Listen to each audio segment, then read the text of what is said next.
Apa kau tidak salah? Seorang sopir wanita. Tidak seharusnya wanita bekerja sebagai sopirku. Ini memalukan. Assalamualaikum, sahabat 1000 kisah nyata. Pernahkah kamu membayangkan, orang yang setiap hari kamu rendahkan, justru menjadi orang yang memegang kendali atas hidupmu? Raihan adalah seorang CEO muda, kaya raya, berkuasa, dihormati. Namun saat seorang sopir wanita muncul, Raihan menganggapnya kesalahan. Ia menghina, ia merendahkan. Karena baginya, wanita tidak pantas berada di balik kemudi. Ia tidak tahu, wanita itu datang bukan sekadar untuk bekerja, tapi untuk membawanya kembali ke masa lalu yang selama ini ia takuti. Sahabat, sebelum kita mulai ceritanya, mari semuanya untuk like, share, komen dari daerah mana kalian mendengarkan kisah ini. Dan bagi pendengar pertama, selamat datang di channel 1000 Kisah Nyata.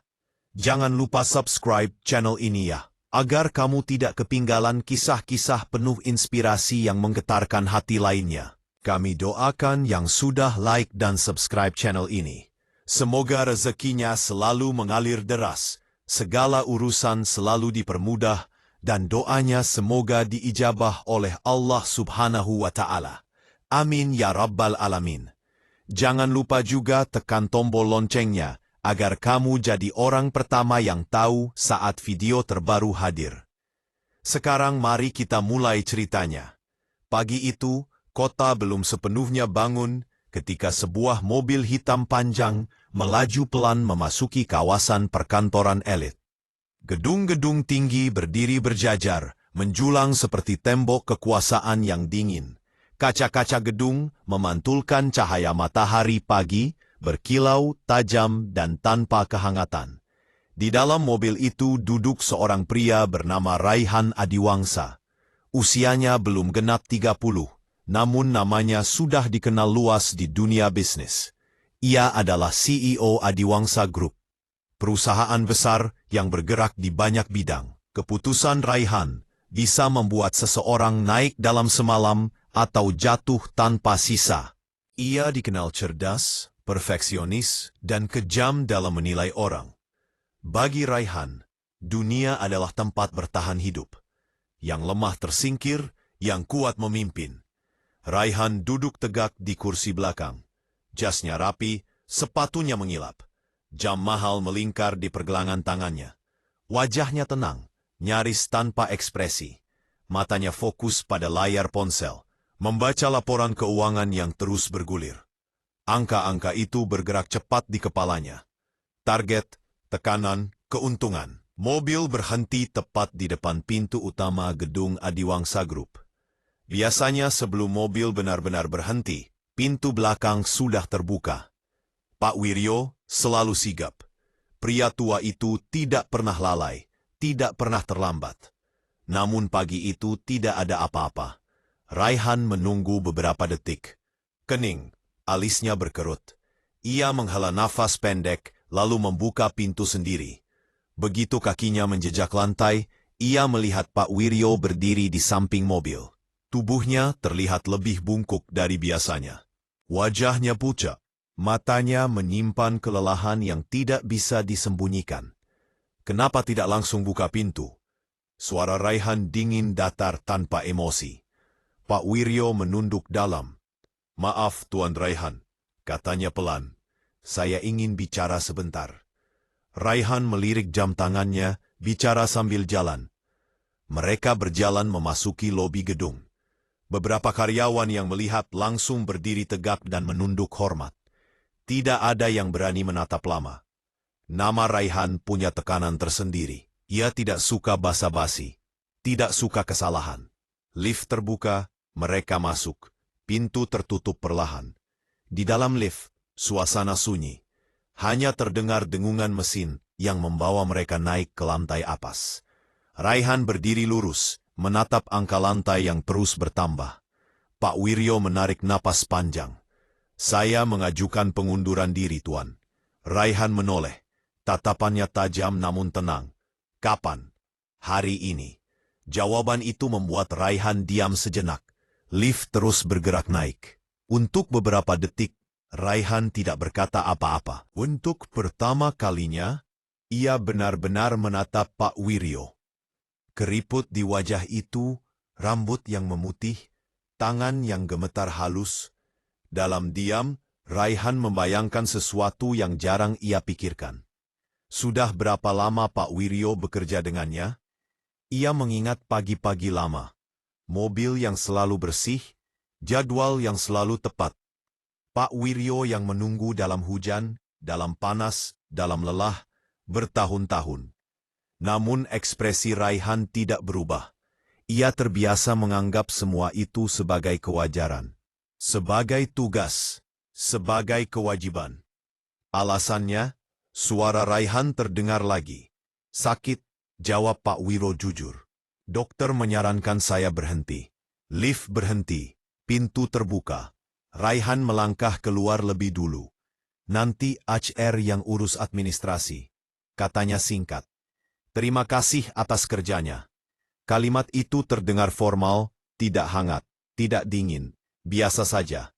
Namun bagi Raihan, itu sudah cukup. Pak Wiryo berdiri beberapa detik di dalam lift yang pintunya hampir tertutup. Matanya berkaca-kaca, namun ia menahan diri. Ia tahu Raihan bukan tipe orang yang suka melihat emosi. Walaupun Raihan tak melihatnya, akhirnya dia membungkuk hormat. Raihan masuk ke ruangannya. Ruang kerja itu luas. Dinding kaca dari lantai hingga langit-langit memperlihatkan pemandangan kota dari ketinggian. Meja besar penuh berkas, rak-rak rapi, semua tertata sempurna seperti hidup Raihan yang ia paksa selalu rapi. Rapat dimulai sejak pagi. Direksi duduk berhadap-hadapan. Presentasi berjalan cepat. Grafik muncul di layar besar. Raihan mendengarkan dengan penuh perhatian, lalu memotong tanpa ragu. Langsung ke inti. Angka ini tidak masuk akal. Ulangi perhitungannya. Tidak ada yang berani membantah. Semua mencatat. Semua menyesuaikan. Menjelang siang, rapat demi rapat selesai. Raihan duduk sendirian sejenak. Ia memijat pelipisnya. Pikirannya penuh, namun satu hal terlintas jelas. Sopir. Ia mengambil ponsel dan menelepon. "Hei, sudah tahu sopir saya mengundurkan diri kan?" katanya datar. "Saya butuh pengganti." "Kapan Anda membutuhkannya, Pak?" Suara di seberang terdengar hati-hati. "Hari ini saya tidak mau, besok." "Baik, Pak. Akan kami carikan." Telepon ditutup. Raihan kembali bekerja. Berkas berpindah. Tanda tangan ditorehkan. Telepon masuk, silih berganti. Waktu berjalan tanpa terasa. Sore pun tiba. Raihan turun ke lobi gedung. Karyawan kembali berdiri rapi memberi salam. Ia melangkah lurus tanpa menoleh. Di depan gedung, mobil hitamnya sudah terparkir. Dan di sanalah untuk pertama kalinya Raihan berhenti melangkah. Di samping pintu pengemudi berdiri seseorang. Seorang wanita, tubuhnya ramping, rambutnya hitam, terikat rapi ke belakang. Seragam sopir melekat sederhana namun bersih. Ia berdiri tegak, tidak gugup, tidak gelisah. Raihan menyipitkan mata. Beberapa detik ia yakin ini kesalahan. Ia melirik ke kanan dan kiri, mencari sosok lain. Tidak ada. Begitu melihat Raihan, ia menunduk sopan. "Selamat sore, Tuan Raihan." Suaranya lembut. "Perkenalkan, saya Nayara Alverina, sopir pengganti." Raihan menatapnya lama. Wajahnya tidak berubah, namun di dalam dadanya, sesuatu terasa mengganggu. Sopir seorang wanita. Raihan menatapnya lama. Tatapannya dingin, seolah sedang menilai barang cacat. "Ini bercanda," ucapnya akhirnya. Nayara mengangkat wajahnya sedikit. "Tetap tenang." "Tidak, Tuan."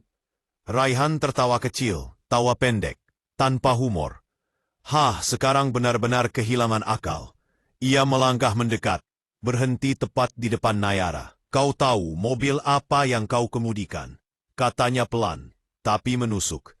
"Satu kesalahan dan satu goresan saja. Hidupmu tidak akan cukup untuk membayarnya."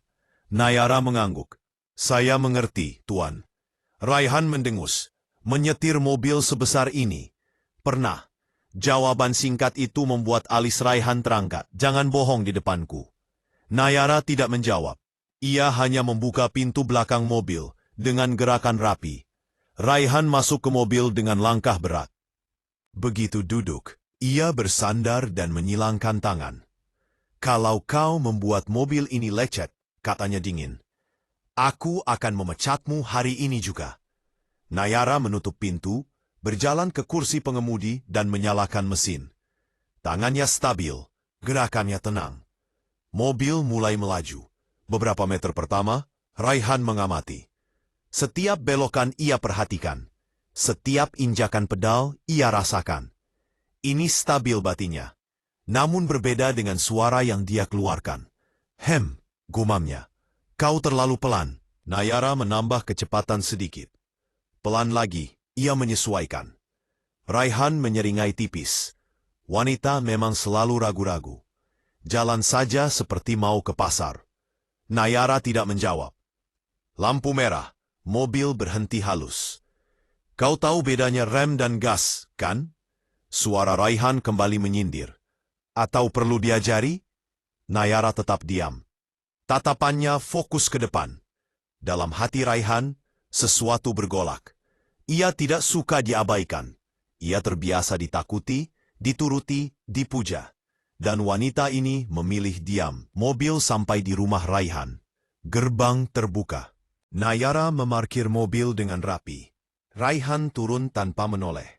"Besok datang lebih pagi," katanya singkat. "Dan jangan buat kesalahan." Nayara menunduk.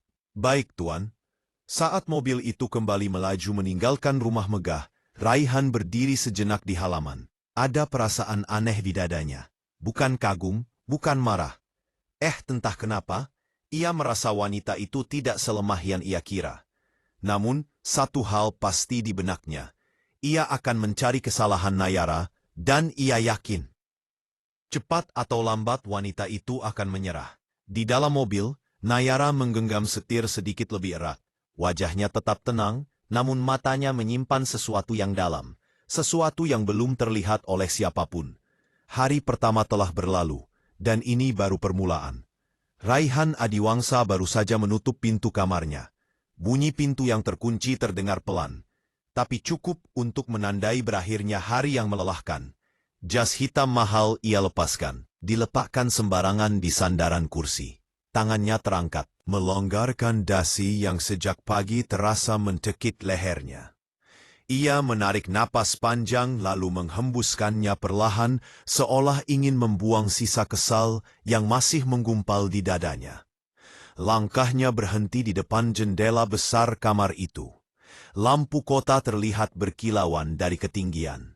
Mobil-mobil kecil seperti titik cahaya yang terus bergerak hidup dalam ritme yang tak pernah peduli pada siapapun. Raihan menatap kosong beberapa detik, sebelum wajahnya menegang lagi. Pikirannya kembali pada satu hal. Sopir barunya seorang wanita. Rahangnya mengeras. Tangannya merogoh ponsel dari saku celana, lalu menekan nomor yang sudah sangat ia hafal. Nada sambung terdengar singkat sebelum suara di seberang menjawab dengan nada gugup. "Selamat malam, Tuan Raihan." Raihan tidak membalas salam itu. Suaranya dingin, datar, penuh tekanan. "Saya baru pulang dan saya ingin penjelasan sekarang."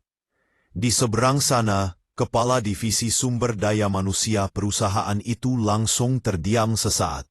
"Kenapa sopir saya seorang wanita?"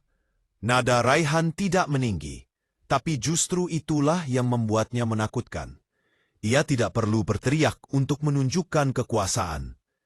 "Tuan, kami mohon maaf jika saya tidak bertanya soal maaf. Saya bertanya alasan." Suara itu terdengar makin kecil. Laki-laki di seberang sana menelan ludah sebelum menjawab. "Kami melakukan seleksi sesuai prosedur, Tuan. Semua kandidat diuji, baik teori maupun praktik. Dan hasilnya, gadis itu memperoleh nilai praktik mengemudi paling tinggi." Raihan memejamkan mata sesaat. Urat di pelipisnya berdenyut. "Nilai tertinggi ya, Tuan. Bukan hanya itu. Ia juga lulus uji refleks, penguasaan kendaraan di kondisi darurat, serta tes psikologi tekanan tinggi. Nilainya konsisten paling baik dibanding kandidat lain." Raihan berbalik dari jendela, melangkah pelan menuju tempat tidur. Ia duduk di tepi ranjang, punggungnya tegak, sorot matanya tajam. Saya tidak peduli angka. Saya tidak pernah meminta sopir wanita. Kami memahami itu, Tuan. Namun berdasarkan sistem, ia adalah kandidat terbaik. Dan satu kata itu membuat suara di seberang langsung terhenti. Pecat dia. Hening. Kali ini keheningan berlangsung lebih lama. Raihan menunggu. Wajahnya tak berubah. Seolah ia sudah terbiasa membuat orang lain ketakutan. Akhirnya suara itu kembali terdengar. Lebih hati-hati dari sebelumnya. Tuan, kami tidak bisa langsung memecatnya. Raihan menyipitkan mata. Kenapa? Ia sudah menandatangani kontrak kerja resmi sore tadi, Tuan. Jika perusahaan memutus kontrak sepihak tanpa pelanggaran berat, maka akan ada ganti rugi sesuai perjanjian. Jari Raihan mengepal. Berapa? Cukup besar, Tuan. Hening kembali menyelimuti kamar itu. Raihan menunduk menatap lantai marmer yang dingin dan mengkilap. Sudut bibirnya terangkat sedikit, bukan senyum, melainkan ekspresi sinis. Lalu bagaimana kalau dia yang mengundurkan diri? Di seberang sana, suara itu terdengar ragu. Secara aturan, jika ia mengundurkan diri atas kemauan sendiri, maka kontrak batal tanpa konsekuensi bagi perusahaan. Baik, nada Raihan terdengar tenang, terlalu tenang. Telepon itu ia akhiri tanpa menunggu jawaban. Ponsel diletakkan di atas meja. Raihan berfandar menatap langit-langit kamar. Cahaya lampu gantung memantul di matanya yang dingin. Dia akan membuat gadis itu menyerah. Bukan dengan teriakan, bukan dengan paksaan, tapi dengan tekanan. Dengan sindiran, dengan membuatnya merasa tidak pantas berada di tempat itu. Raihan menarik napas dalam, lalu menutup mata. Besok pagi semuanya akan dimulai, dan ia yakin tidak akan butuh waktu lama sampai gadis itu memilih pergi sendiri. Pagi belum sepenuhnya terang ketika Nayara sudah berdiri di depan rumah Raihan Adiwangsa. Gerbang besi tinggi itu masih tertutup. Jalanan di sekitar kompleks elit itu sunyi. Hanya terdengar suara burung dan angin yang berhembus pelan. Nayara berdiri tegak di samping mobil hitam. Seragamnya rapi. Rambutnya terikat sederhana. Jam di pergelangan tangannya menunjukkan pukul 520 menit.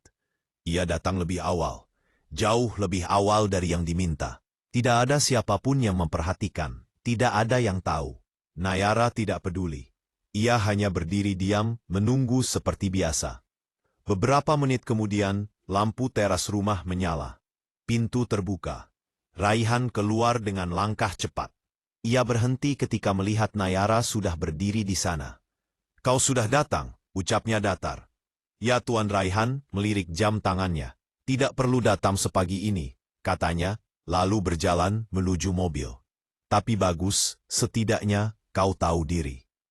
Kalimat itu tidak dimaksudkan sebagai pujian. Nayara membuka pintu. Raihan masuk tanpa melihatnya.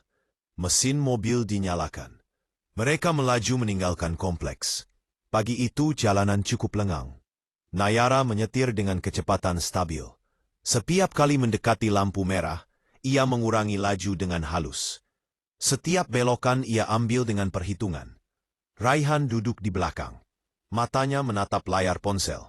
Namun telinganya tajam. Ia selalu memperhatikan. Kau selalu menyepur seperti ini, katanya tiba-tiba. Seperti apa, Tuan? Berlebihan. Raihan mendengus. Terlalu pelan. Kau tahu waktuku terbuang percuma gara-gara kamu.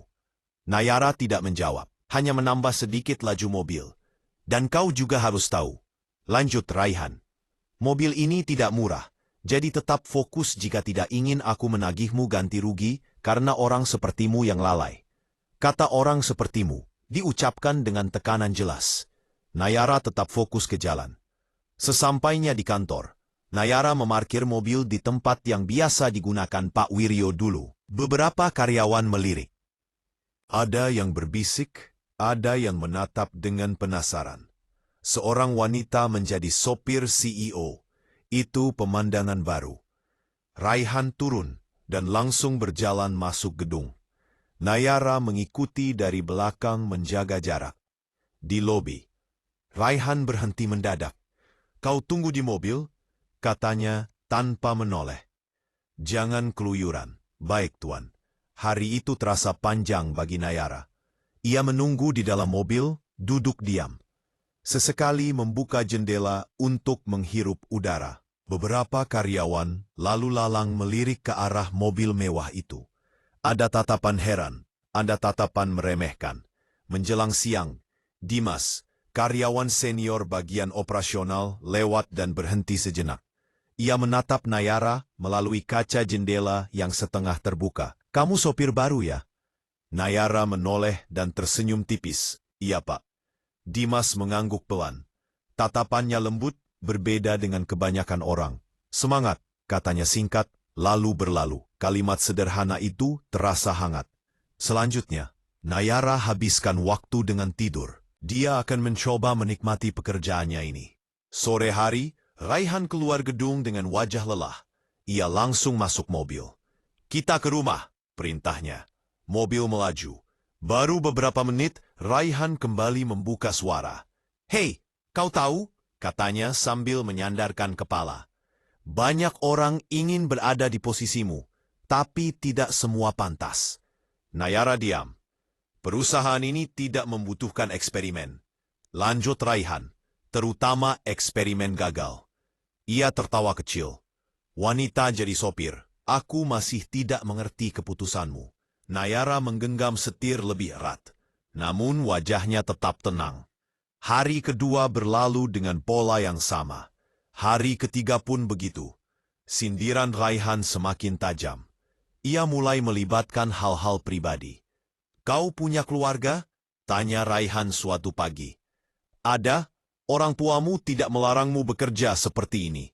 Nada Raihan merendahkan. "Pekerjaan kasar, penuh risiko." "Mereka mendukung," jawab Nayara singkat. Raihan tersenyum miring. Sayang sekali. Hari demi hari, Nayara menjadi bahan tontonan. Beberapa karyawan sengaja memperlambat langkah ketika melihatnya menyetir. Ada yang berbisik, ada yang tertawa kecil. Wanita itu sopir siul berani juga. Pasti tidak akan lama. Suatu sore ketika Raihan masih rapat, Dimas kembali mendekati Nayara. Kali ini ia berbicara lebih pelan. "Jangan diambil hati," katanya. "Pak Raihan memang begitu. Sudah jadi rahasia umum. Siapapun yang dekat dengannya, pasti ditekan." Nayara mengangguk. "Saya tahu kamu kuat," lanjut Dimas. "Tidak banyak yang bisa bertahan." Nayara tersenyum kecil. Senyum yang tidak sepenuhnya bahagia. "Ada hal yang harus saya selesaikan," katanya pelan. Dimas tidak bertanya lebih jauh. Hari keempat, Raihan mulai sengaja mencari kesalahan. Ia menyuruh Nayara mengambil rute yang lebih sempit. Jalan berlubang, jalur macet. "Kalau kau takut," katanya sinis, "bilang saja." Nayara tetap melaju dengan tenang. Hari kelima, Raihan sengaja mengomentari setiap gerakan. "Belok terlalu cepat. Rem terlalu dalam. Kau membuatku pusing." Namun tidak ada satuan kesalahan fatal. Itu membuat Raihan semakin kesal. Dalam benaknya, Nayara seharusnya sudah menyerah, menangis, membantah, pergi. Namun wanita itu tetap datang setiap pagi tepat waktu, rapi, diam. Suatu malam setelah sampai di rumah, Raihan berdiri di teras dan menatap mobil yang melaju pergi. "Kenapa kau tidak marah?" gumamnya sendiri. Di dalam mobil, Nayara menghela nafas panjang, tangannya sedikit gemetar. Bukan karena takut, melainkan karena menahan. Ia menatap jalan di depannya. Matanya redup, namun ada tekad yang kuat di sana. Ia tahu Raihan sedang mengujinya. Ia tahu tekanan ini belum seberapa, dan ia juga tahu badai yang sebenarnya belum datang. Hari-hari penuh sindiran itu terus berjalan. Menggul menekan menunggu satu kesalahan kecil untuk meledak, dan Nayara masih memilih diam. Hari ke-6 dimulai dengan hujan tipis yang turun sejak subuh. Langit kelabu menggantung rendah, seolah ikut menekan suasana hati siapapun yang berada di bawahnya. Nayara sudah tiba lebih awal seperti biasa. Seragamnya rapi, sepatu bersih, rambut terikat tanpa satu helai pun terurai. Ia berdiri di samping mobil menunggu. Ketika Raihan keluar rumah, matanya langsung menangkap pemandangan itu. Ia berhenti sejenak, lalu berjalan mendekat. "Hujan begini, kau tetap datang cepat," ucapnya dingin. "Takut dipecat." Nada itu bukan tanya, itu sindiran. Nayara menunduk sopan. "Saya hanya menjalankan tugas, Tuan." Raihan tertawa pendek. "Jangan terlalu rajin. Aku tidak suka orang yang terlihat sok kuat." Mereka masuk ke mobil. Hujan membuat jalanan licin. Nayara menyetir lebih hati-hati dari biasanya. Setiap gerakan ia perhitungkan dengan matang. Raihan menyandarkan tubuh menatap keluar jendela. "Pelan sekali. Katanya kau ingin kita terlambat rapat. Jalan licin." "Tuan, hujan bukan alasan." Raihan memotong. "Kalau kau tidak sanggup, bilang saja." Nayara tidak menjawab. Di kantor hujan membuat suasana muram. Beberapa karyawan memperhatikan mobil CEO yang datang lebih lambat dari biasanya. Tatapan mereka langsung tertuju pada Nayara. Bisik-bisik kembali terdengar. "Sopirnya kan wanita. Pantas saja telat." Raihan turun dari mobil dan langsung berkata dengan suara cukup keras, "Besok jangan buatku menunggu lagi." Kalimat itu terdengar jelas oleh beberapa orang di sekitar. Nayara menunduk, menahan diri. Hari itu Raihan benar-benar memperlakukannya seperti sasaran. Setiap kesalahan kecil dibesar-besarkan. Setiap keputusan dipertanyakan. Dia sudah menyetir dengan benar, tapi selalu dikritik. Terlalu pelan. Saat dia tambah kecepatan, Raihan bilang, "Kau ingin terjadi kecelakaan." Nayara bingung kerasukan apa sebenarnya bosnya itu. Saat jam makan siang, Nayara duduk di dalam mobil, membuka bekal sederhana yang ia bawa dari rumah. Tangannya berhenti sejenak ketika ia mendengar tawa dari kejauhan. Beberapa karyawan berdiri di dekat pintu, melirik ke arahnya. Wanita itu masih bertahan. Hebat juga mentalnya. Nayara menunduk, melanjutkan makannya tanpa ekspresi. Siang hari, Raihan keluar dengan wajah tegang. Ia langsung masuk mobil tanpa menyapa. "Kita tidak langsung pulang," katanya. "Aku ada urusan." Ia menyebutkan alamat lain. Nayara mengangguk dan mengikuti arahan. Di jalan, Raihan mulai berbicara lagi. "Kau tahu kenapa aku tidak suka wanita di posisi ini?" katanya. Tiba-tiba, Nayara menatap jalan karena wanita selalu membawa perasaan. Lanjut Raihan dan perasaan membuat orang lemah. Nayara menarik nafas pelan. "Kau diam saja?" Raihan tersenyum tipis. "Atau kau memang tidak punya pendapat?" "Saya dibayar untuk menyetir," jawab Nayara tenang, "bukan berpendapat." Jawaban itu membuat Raihan menoleh cepat. "Kau mulai berani." Nayara kembali diam. Sikap itu justru membuat dada Raihan terasa makin panas. Bukan jawaban yang ia harapkan. Bukan perlawanan yang bisa ia patahkan. Hanya keheningan yang terasa seperti tantangan diam-diam. Raihan mengalihkan pandangan ke depan. Rahangnya mengeras. Dalam hati ia berjanji wanita ini tidak akan bertahan lama. Ia akan membuatnya mengundurkan diri sendiri secepat mungkin tanpa perlu memecat, tanpa perlu menjelaskan apapun pada siapapun. Mobil terus melaju menembus jalanan kota yang mulai padat menjelang sore. Gedung-gedung tinggi berganti dengan kawasan perkantoran elit. Nayara mengikuti arah tanpa bertanya. Setirnya stabil, jarak aman terjaga. Setiap manuver terasa rapi. Raihan memperhatikannya dari sudut mata. Itu justru membuatnya makin kesal. Mobil berhenti di depan sebuah gedung kaca berlantai 20. Markas salah satu perusahaan investasi besar yang selama ini menjadi mitra strategis perusahaannya. Di dalam gedung itu sudah menunggu rapat penting, rapat akuisisi. Perusahaan Raihan akan mengambil alih sebuah pabrik logistik yang sedang goyah secara keuangan. Jika berhasil, jaringan distribusi mereka akan meluas ke 3 provinsi sekaligus. Nilainya bukan angka kecil. Banyak pihak berkepentingan, banyak mata mengamati. Mobil berhenti sempurna. Raihan turun tanpa menoleh. Langkahnya cepat, penuh wibawa. Para staf yang sudah menunggu langsung berdiri tegak. Pintu rapat dibuka dan Raihan masuk dengan aura dingin yang membuat ruangan seketika sunyi. Rapat dimulai. Grafik demi grafik ditampilkan di layar besar. Proyeksi keuntungan, risiko hukum, strategi pengambil alihan. Suara para direktur bergantian menjelaskan dengan hati-hati. Biasanya Raihan selalu fokus penuh dalam urusan seperti ini. Biasanya. Namun pandangan Raihan kosong. Pikirannya melayang.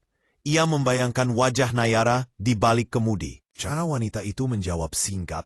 Nada suaranya yang datar, tatapan matanya yang tidak menantang, tapi juga tidak tunduk. Raihan mengepalkan jari di atas meja. Bagaimana caranya membuat wanita seperti itu menyerah? Ia memikirkan tekanan kerja. Jam panjang, sindiran di depan umum membuatnya merasa sendirian. Tidak pantas. Tidak diinginkan, Pak Raihan. Suara itu membuatnya tersentak. Salah satu direktur menatapnya ragu. Kami menunggu keputusan Anda soal skema pembayaran tahap kedua. Beberapa pasang mata langsung tertuju padanya. Ruangan kembali hening. Raihan menarik napas pendek. Lanjutkan skema awal. Jawabnya cepat, tanpa menoleh ke layar. Direktur itu mengangguk. Meski raut wajahnya terlihat bingung, Raihan biasanya akan bertanya detail, meminta data tambahan, atau mengoreksi strategi. Hari ini, ia tidak melakukan apapun. Sepanjang rapat, ia lebih banyak diam, sesekali mengangguk, sesekali menandatangani dokumen, namun pikirannya tetap berada di tempat lain. Beberapa kali ia kembali ditegur karena tidak menanggapi penjelasan. Rapat akhirnya selesai menjelang senja. Raihan keluar gedung dengan langkah berat. Ia masuk ke dalam mobil dan duduk di kursi belakang tanpa sepatah kata pun. Pintu tertutup, mesin dinyalakan. Perjalanan pulang dimulai. Di dalam mobil, suasana terasa berbeda. Tidak ada sindiran, tidak ada komentar, tidak ada suara. Raihan hanya menatap keluar jendela. Nayara melirik kaca spion sedikit heran. Biasanya pria itu selalu punya sesuatu untuk dikatakan. Selalu ada nada merendahkan atau setidaknya perintah dingin. Hari ini tidak ada apapun. Hening itu terasa aneh. Namun di balik rasa herannya, ada sedikit kelegaan yang ia rasakan. Dadanya mengendur tipis, tangannya tetap mantap di setir, fokus pada jalan. Ia tidak tahu bahwa di kursi belakang, Raihan sedang menyusun rencana. Rencana untuk membuatnya pergi. Dan perjalanan pulang itu hanyalah jeda sebelum badai berikutnya. Hari ketujuh datang lebih berat dari hari-hari sebelumnya. Seolah semua tekanan menumpuk di hari itu. Pagi itu, Raihan sengaja duduk di kursi depan. Di samping Nayara, jarak mereka begitu dekat. Ia ingin melihat langsung setiap reaksi. Lurus, belok, rem. Setiap perintah diucapkan dengan nada memerintah. Jangan sok profesional, katanya. Aku tahu kau sedang berusaha terlihat sempurna. Nayara tidak menjawab. Keringat dingin mulai terasa di telapak tangannya. Di kantor, Raihan sengaja berhenti di lobi lebih lama. Ia berbicara dengan beberapa direksi, sengaja membiarkan Nayara berdiri menunggu. Kalian pasti sudah tahu, ini sopir baruku, katanya sambil melirik Nayara. Eksperimen gagal HR. Beberapa orang tertawa kecil. Nayara menunduk, dadanya terasa sesak, namun wajahnya tetap tenang. Dimas memperhatikan dari kejauhan. Wajahnya tampak tidak nyaman, namun ia tidak bisa berbuat apa-apa. Sore hari ketika mereka pulang. Suasana di dalam mobil terasa menekan. Hanya suara mesin dan hujan yang tersisa. Raihan memejamkan mata lalu berkata dengan nada dingin. Kau tahu, kalau aku mau, aku bisa memecatmu kapan saja. Nayara menelan ludah. Saya tahu, Tuan. Lalu kenapa kau masih di sini? Kenapa tidak menyerah saja? Nayara tidak langsung menjawab. Beberapa detik berlalu dalam keheningan. Karena Bapak tidak bisa memecat saya, katanya akhirnya pelan namun jelas. Kalimat itu langsung membungkam Raihan. Raihan memilih menutup mata. Namun kalimat Nayara selanjutnya membuatnya terkejut. Dan karena saya belum selesai, suara Nayara sangat pelan saat mengatakan itu. Tapi Raihan masih bisa menangkapnya. Raihan membuka mata menoleh ke arahnya. Belum selesai apa? Nayara tidak menjawab lagi. Mobil berhenti di depan rumah Raihan. Ia turun dengan wajah kesal. Kau mulai membuatku penasaran, katanya dingin. Dan aku tidak suka rasa penasaran. Pintu ditutup keras. Nayara duduk beberapa saat di dalam mobil setelah Raihan masuk. Nafasnya berat, matanya berkaca-kaca, namun tidak ada air mata yang jatuh. Ia menatap setir, mengusapnya pelan sedikit lagi. Bisiknya minggu itu hampir berakhir. Tekanan semakin berat, sindiran semakin tajam. Dan tanpa mereka sadari, satu kejadian kecil sudah menunggu di depan. Satu kesalahan yang akan mengubah segalanya. Pagi itu tidak ada hujan. Langit cerah, terlalu cerah untuk sebuah hari yang akan mengubah banyak hal. Nayara tiba seperti biasa, lebih awal. Lebih tenang dari siapapun yang melihatnya. Tidak ada yang tahu bahwa dadanya terasa lebih berat dari hari-hari sebelumnya. Raihan keluar rumah dengan langkah cepat. Wajahnya dingin, matanya lelah, pikirannya penuh. Ia langsung masuk ke mobil tanpa menoleh. Kita ke kantor, katanya singkat. Mobil melaju. Hari itu Raihan tidak membuka ponsel. Ia duduk diam menatap jalan dari balik kaca depan. Keheningan terasa menekan. Nayara bisa merasakannya. Beberapa menit berlalu. Ambil jalan pintas, ucap Raihan, tiba-tiba lewat jalur lama. Aku tidak ingin terlambat lagi karena kau jalan terlalu pelan. Nayara mengangguk. Jalur itu lebih sempit. Banyak persimpangan kecil. Ia mengenalnya, tapi jarang dilewati mobil besar. Mobil memasuki jalan yang lebih kecil. Rumah warga berjejer. Sepeda motor lalu lalang. Anak sekolah menyeberang. Nayara menurunkan kecepatan. Kenapa tiba-tiba sangat pelan? Suara Raihan langsung menekan. Jalan ini kosong. Banyak persimpangan. Tuan Raihan tertawa kecil. Alasan lagi, beberapa ratus meter kemudian, jalan sedikit terbuka. Nayara menambah kecepatan secukupnya. Ia fokus, matanya bergerak cepat, membaca situasi. Tiba-tiba dari arah kanan, sebuah mobil melaju cepat tanpa lampu sen. Jaraknya terlalu dekat, terlalu mendadak. Refleks Nayara bekerja lebih cepat dari pikirannya. Setir dibanting ke kiri, rem diinjak dalam, ban menjerit keras. Tubuh di dalam mobil terhempas. Raihan terlempar ke samping, lalu ke depan. Nafasnya tertahan. Pandangannya bergetar. Mobil berbelok tajam. Jejak hitam ban tercetak jelas di aspal. Beberapa detik yang terasa sangat panjang. Lalu mobil berhenti sini. Tidak ada benturan, tidak ada kaca pecah, tidak ada darah. Mereka selamat. Namun Raihan tidak langsung menyadarinya. Dadanya naik turun, tangannya gemetar, matanya menatap kosong ke depan. Apa yang kau lakukan? Suaranya pecah. Kau gila. Ia berbalik ke arah Nayara. Wajahnya merah, nafasnya berat. Kau hampir membunuhku. Nayara masih memegang setir. Wajahnya pucat, namun matanya tetap fokus. Mobil itu menyerempet. Tuan, aku tidak peduli. Raihan membentak. Cara menyetirmu kacau. Ia membuka pintu dengan kasar dan turun. Beberapa orang di sekitar menoleh. Mobil yang hampir menyerempet tadi sudah menghilang. Raihan berdiri di depan Nayara. Jarak mereka sangat dekat. Kau tidak layak di posisi ini.